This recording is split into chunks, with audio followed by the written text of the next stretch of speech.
Mais il y a quelque chose qui paraît étonnant quand même, Laurent Berger, parce que vous dites Édouard Philippe tient à cette mesure budgétaire, et pourtant hier Emmanuel Macron a fait savoir que des améliorations pourraient avoir lieu sur l'âge d'équilibre.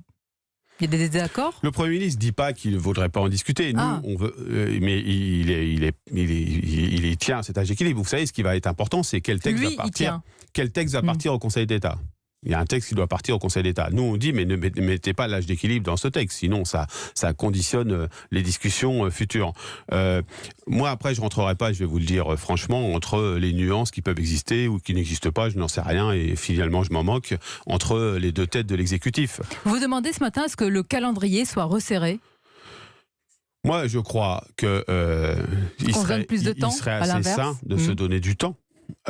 Parce que, bien sûr, il y a le Conseil des ministres du 22, mais on pourrait très bien considérer, s'il y a une volonté d'ouverture, s'il n'y a pas de volonté d'ouverture, ça sera la logique d'affrontement qui prévaut depuis le début et qui va continuer. C'est un peu idiot, il faudrait sortir de ça. Vous n'excluez pas cette logique d'affrontement ? Ah, mais la CFDT est très claire. Si au mois de janvier, il y a toujours cet âge d'équilibre, il n'y a pas d'avancée concrète concernant la pénibilité, par exemple, ou le minimum de pension, la CFDT continuera de mener des actions de mobilisation sous différentes formes, et y compris auprès des parlementaires, etc. Donc l'épée de Damoclès de vos mobilisations, vos actions est toujours présente. Oui, comme ça. Vous savez, nous, on a dit, jusque la présentation du projet de loi, on a dit on veut attendre le projet de loi pour savoir.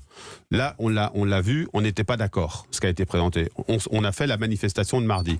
Maintenant, il va y avoir une période de trêve, c'est bien normal, tout le monde aspire à ça, mais en janvier, s'il n'y a pas d'avancée, la CFDT continuera de se mobiliser. Donc vous dites ce matin à Édouard Philippe, donnons-nous du temps ensemble, c'est important. Ce que je dis, c'est ce que j'ai dit hier, ouvrez les discussions, montrez un geste d'ouverture des discussions, et ça commence par dire l'âge d'équilibre, ok, c'est pas forcément la bonne mesure, on met ça de côté et on se concentre sur la qualité du système universel avec les revendications qu'on a portées, et de l'autre côté, on discute de l'équilibre, mais on se donne du temps pour en discuter. C'est ce que vous attendez tout à l'heure, justement. Il y a des réunions avec tous les syndicats. Édouard Philippe, il faut qu'il vous accorde ce délai. Il est important pour la suite, parce qu'on a bien compris que cette menace de grève est toujours présente. Comprenez bien, c'est surtout, on veut qu'il ouvre les discussions et que cet âge d'équilibre disparaisse de l'horizon, parce qu'il est aveugle. Moi, j'insiste là-dessus, c'est pas une posture dogmatique de ma part, c'est que des gens qui travaillent dans la métallurgie, dans l'agroalimentaire, dans les travaux publics, etc.,